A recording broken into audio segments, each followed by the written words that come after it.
I booked the cabin on a whim.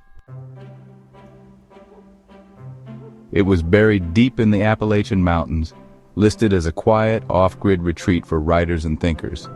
No cell service, no internet, just a fireplace, a stocked kitchen, and miles of forest. Exactly what I needed after the breakup. The host's name was Margaret.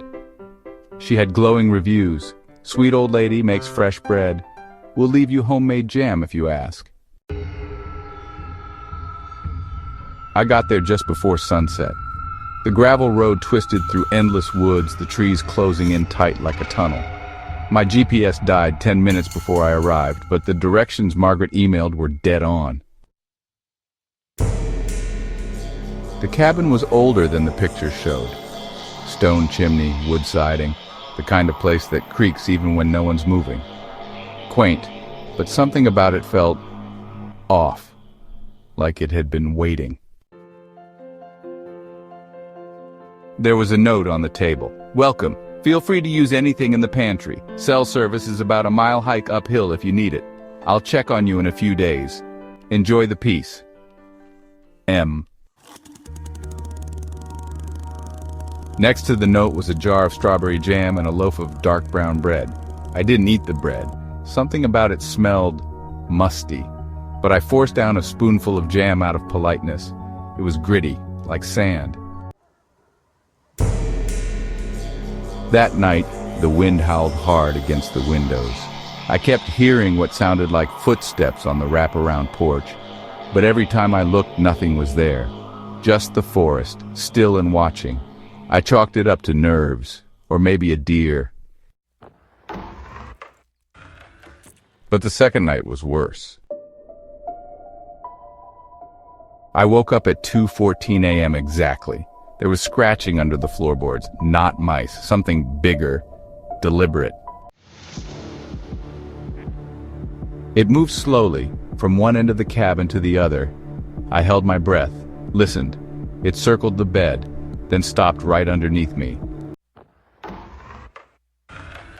Silence. Then I heard breathing, not mine. I didn't sleep after that. The next morning I searched under the cabin. There was a crawl space, but no signs of animals. No tracks, just dirt. And one small blackened sock, children's size. I nearly left then, but I convinced myself I was overreacting. It's easy to get spooked out here alone.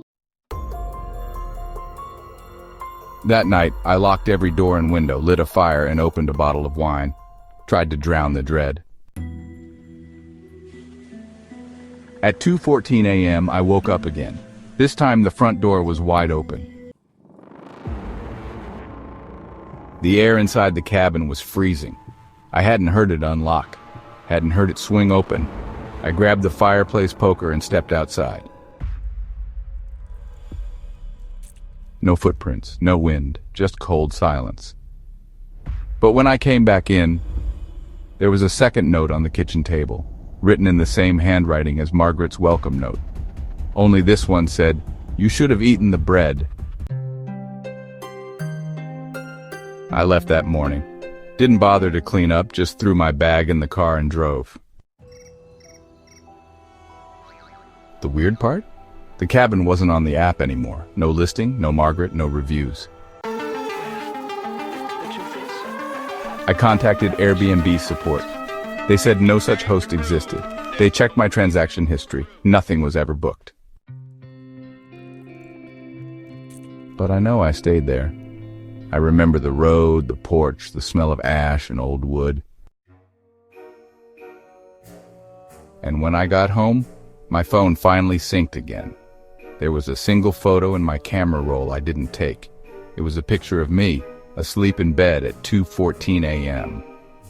A shadow was standing in the doorway, and in its hand was a slice of that dark, crusty bread.